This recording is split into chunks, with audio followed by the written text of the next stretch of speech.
Hello అండి, welcome to Devi talks. అందరూ బాగున్నారా? మీరందరూ చాలా బాగుండాలని కోరుకుంటున్నానండి. ఒక చిన్న లైఫ్ అప్డేట్ ఇద్దామని వీడియో తీస్తున్నాను. అమ్మకి ఈ మధ్య కొంచెం హెల్త్ సిక్ అయిందండి. దాని గురించి మీతో చెప్దామని అనుకుంటున్నాను. నవంబర్ 30న అమ్మకి హెల్త్ బాగాలేదండి. నవంబర్ 30 మార్నింగ్ మామూలుగానే లేచి తన పనులను చేసేసుకుంది. స్నానం చేసింది, కాఫీ తాగింది, బ్రేక్ఫాస్ట్ చేసింది. ఆఫ్టర్నూన్ 1:30కి అన్నం పెడతానమ్మా, టైం అయిపోయిందంటే ఇప్పుడు వద్దు, కొంచెంసేపు ఆగు తింటానంటుంది. ఎందుకమ్మా ఇంత లేట్ అయింది కదా, తినేసే అంటున్నాను నేను. అయితే లేదు, వామిటింగ్ వచ్చేలాగా ఉందమ్మా, ఏదైనా ట్యాబ్లెట్ ఇవ్వు అనేసి ట్యాబ్లెట్ వేసి పడుకుంది. ఎప్పుడన్నా అలా అవుతుంది, కొంచెం ఏజ్డ్ కదా, ఎప్పుడన్నా అలా అవుతుందిలే అని నేను అనుకున్నాను. సరే పడుకొని రెస్ట్ తీసుకుంటే లేచి తగ్గి సెట్ అవుతుందిలే అనుకుని మా పని మేము చేసుకుంటున్నాం అందరం. అయితే నిద్రపోతూనే ఉంది చాలాసేపు. వద్దమ్మా, అన్నం వద్దు, వామిటింగ్ అయ్యేలాగుంది, నేను పడుకుంటాను, ఇప్పుడేం పెట్టద్దు అనింది. సర్లే అని నేను వదిలేసాను. ఈవినింగ్ అయితే తింటుంది. అంతకుముందు ఒక 2-3 టైమ్స్ అలాగే అయితే ట్యాబ్లెట్ వేసుకుని నిద్రపోయి లేచి సెట్ అయ్యి నార్మల్ అయిపోయింది. అట్లాగే అవుతుందిలే అని మేము అనుకున్నాము. నేను లేచి కింద వాకింగ్కి వెళ్ళాను. పిల్లలేమో కూరగాయలు తీసుకురావడానికని వెళ్ళారు. ఆ రోజు మార్కెట్ ఉంటే నేను పిల్లలు ఒకసారి వచ్చాం పైకి. వచ్చేసరికి వామిటింగ్ చేసుకుంటుంది. సరే తగ్గలేదేమో, ఏదన్నా ఇండైజెషన్గా ఉందేమో అని అనుకున్నాను నేను. ఇంకా సరే 1-2 టైమ్స్ అయినాయి, ఇంకా ఆగట్లేదు. ఇంకా 5 టైమ్స్ 6 టైమ్స్ అలా అవుతూనే ఉన్నాయి వామిటింగ్స్.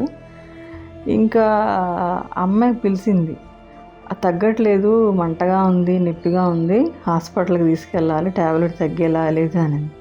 అసలు ఎప్పుడు హాస్పిటల్కి ఏమైనా వెళ్దామంటే వద్దు, తగ్గిపోద్దులనే చెప్తుంది నాకు. అట్లాంటిది తగ్గట్లేదు, హాస్పిటల్కి తీసుకెళ్ళండి అంది. అమ్మ నడవలేదు కదా మోకాళ్ళ నొప్పులతో. ఇంకా అంబులెన్స్లో అయితేనే వీలవుతుంది హాస్పిటల్కి తీసుకెళ్ళడానికి, కానీ అమ్మ కూడా అదే అనింది. ఇంక మేము అంతే అనుకున్నాం. సరే అంబులెన్స్కి దగ్గరలో ఉన్న హాస్పిటల్కి కాల్ చేసి వాళ్ళని అడిగి అంబులెన్స్కి కాల్ చేసాము. రావడానికి ఒక 1/2 అవర్ 40 మినిట్స్ పట్టింది. తీసుకెళ్ళాము. హాస్పిటల్కి తీసుకెళ్ళిన తర్వాత వాళ్ళంతా చెకప్ చేసి ఒక టెస్ట్ చేయాలి, ఒక బ్లడ్ టెస్ట్ అన్నారండి. ఆ బ్లడ్ టెస్ట్ 1/2 అవర్లో ఇచ్చేస్తారు, వెంటనే ఇస్తారు రిపోర్ట్, అక్కడే ఉండండి అని, హార్ట్కి సంబంధించిందని చెప్పి రాశారు.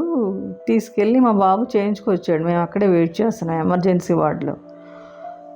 వచ్చాక వాళ్ళు అన్నారు, ప్రాబ్లం ఉంది రిపోర్ట్లో, మీరు అర్జెంటుగా హార్ట్కి సంబంధించిన హాస్పిటల్కి ఎక్కడికైనా తీసుకెళ్ళండి, ఒక 1/2 అవర్ 1 అవర్లో తీసుకెళ్ళిపోవాలి అర్జెంటుగా. ఆవిడకి వామిటింగ్స్ అయితే అసలు కంట్రోల్ అవ్వట్లేదు, వాళ్ళు ఇచ్చారు ఎమర్జెన్సీ ట్రీట్మెంట్ ఏదో ఇచ్చారు, అయినా తగ్గలేదు, తీసుకెళ్ళమన్నారు. ఎక్కడ తీసుకెళ్ళాలి అనుకుని ఇంకా హాస్పిటల్ దగ్గరలో ఉన్న ఇంకొక మల్టీ స్పెషాలిటీ హాస్పిటల్కి తీసుకెళ్ళాము. అందులో అన్నీ ఉన్నాయంట, హార్ట్కి సంబంధించి, గ్యాస్ట్రాలజీ అన్నీ, ఆర్థో కానీ జనరల్ అని అక్కడికి వెళ్ళాము. తీసుకెళ్ళాక వాళ్ళు కూడా మళ్ళీ జనరల్ చెకప్ అని చేశాక సిటీ స్కాన్ అవన్నీ చెయ్యాలి ఇంకా టెస్ట్లు అనేసి అన్నారు. మళ్ళీ వెంటనే కొన్ని బ్లడ్ టెస్టులు చేశారు, ఇంకొక టెస్ట్లు కూడా అన్నీ చేసి ఐసీయూలో అడ్మిట్ చేయాలండి, ఐసీయూలో పెట్టేస్తామన్నారు. సరే ఓకే, ఇంకా నెక్స్ట్ డే ఒక 1-2 డేస్లో తగ్గిపోతుందిలే, సరే అన్నాం మేము. అప్పుడు టైం ఎంత అయిందండి, నైట్ మిడ్నైట్ 12 అయిందండి. 12కి టెస్ట్లు అవి కంప్లీట్ చేసి ఐసీయూలో అడ్మిట్ చేశారు. ఇంక మేము నైట్ అంతా హాస్పిటల్లోనే ఉన్నాము. మార్నింగ్ డాక్టర్ వచ్చి మళ్ళీ ఇంకోసారి మీకు అంతా అప్డేట్ ఇస్తారండి, ఎలా ఉంది ఏంటి అని అన్నారు. ఇంకా మార్నింగ్ 11కి విజిటింగ్ అవర్స్ అంట. 11 వరకు మాకు ఏమీ చెప్పలేదు, ఎవరిని వెళ్ళటానికి కూడా అలౌ చేయలేదు లోపలికి, ఏమైందని కూడా మాకు చెప్పలేదు. వెయిట్ చేయండి, డాక్టర్ వచ్చి చెప్తారు ఈ సంగతి అన్నారు. సరే డాక్టర్ వచ్చాక మళ్ళీ ఇంకా కొన్ని టెస్టులు రాశారండి. ఇంకొన్ని టెస్టులు చేశాక అప్పుడు చెప్తాము ఏంటి అనేది అన్నారు. అసలు ఏదైతే ప్రాబ్లం ఉందని వెళ్ళామో అదైతే కాకుండా వేరేది వాళ్ళైతే చెప్పారండి మాకు. వాళ్ళు చెప్పింది ఏంటంటే ప్యాంక్రియాటైటిస్ అన్నారండి. అసలు ప్రాబ్లం ఏంటనేది, అది కూడా 24 అవర్స్ వెయిట్ చేయాలి, మీరు ఐసీయూలో ఉంచాలి, అప్పుడే చెప్తామన్నారు. అప్పటికే 1 డే అయిపోయింది. మళ్ళీ నెక్స్ట్ డే వెళ్ళాక కూడా మార్నింగ్ విజిటింగ్ అవర్స్లో వెళ్ళి చూసాము, డాక్టర్తో మాట్లాడితే ఇంకో 24 అవర్స్ ఉంచాలి ఐసీయూలోనే, అప్పుడు కానీ ఏమన్నా రికవర్ అయితే అప్పుడు రూమ్కి షిఫ్ట్ చేస్తాం అన్నారండి. తర్వాత కూడా అట్లా లేదు, ఆ నెక్స్ట్ డే లేదు, నెక్స్ట్ డే లేదు, అలా 11 days అయితే ఐసీయూలో ఉంచారండి అమ్మని. మాకు తగ్గుతుందో లేదో చెప్పట్లేదు, ఇంక ఏంటి చెప్పట్లేదు, డిశ్చార్జ్ చేస్తామని చెప్పట్లేదు, వేరే హాస్పిటల్కి వెళ్ళమని చెప్పట్లేదు. ఇంకా 11 daysకి ఇంకా మాకు ఓపిక అయిపోయింది. అమ్మ కూడా నేను అసలు ఇందులో ఉండలేను, ఇక్కడ ఈ టెస్టులు, ఇంజక్షన్లు, ఈ సెలైన్లు ఇవే సరిపోతుంది, అసలు 11 days నో ఫుడ్, ఓన్లీ సెలైన్లతోనే ఉంది. వాటర్ కూడా ఇవ్వలేదు, అది కూడా ఒక్కొక్క స్పూను సిప్ చేయడానికి మాత్రమే ఇచ్చారంట. వాటర్ ఏమైనా ఇస్తే వామిటింగ్ అయిపోతుంది అని వాటర్ కూడా ఇవ్వకూడదంట, వాళ్ళ రూల్స్ ప్రకారం ఇవ్వలేదు, అలాగే ఉంచారు. ఇంకా 11 days అయిపోయిన తర్వాత నేను అన్నాను, మీరు అర్జెంటుగా అయితే రూమ్ షిఫ్ట్ చేయండి, అసలు ఉండలేనంటుంది. బాగా ఇంకా ఎక్కువ సిక్ అయిపోతుంది, డే అర్జెంటుగా రూమ్కి అయితే షిఫ్ట్ చేయించేసాను. ఎప్పుడైతే ఐసీయూలో ఉండి బయటకు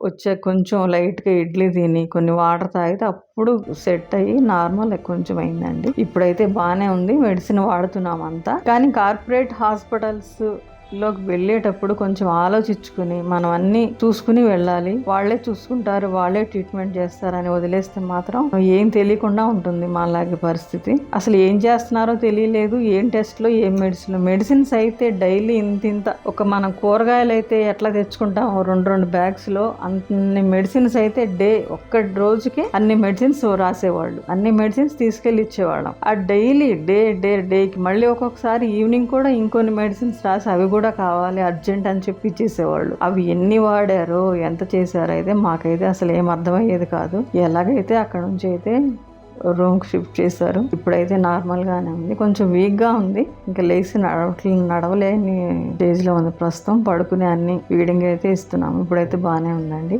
ఇప్పుడైతే చూడటానికి వెళ్తున్నాను నేను, ఇంకా అన్ని బ్యాగ్ అది పెట్టేసుకున్నాను. రాగి జావ తీసుకెళ్తున్నాను ఇంటి దగ్గర నుంచి.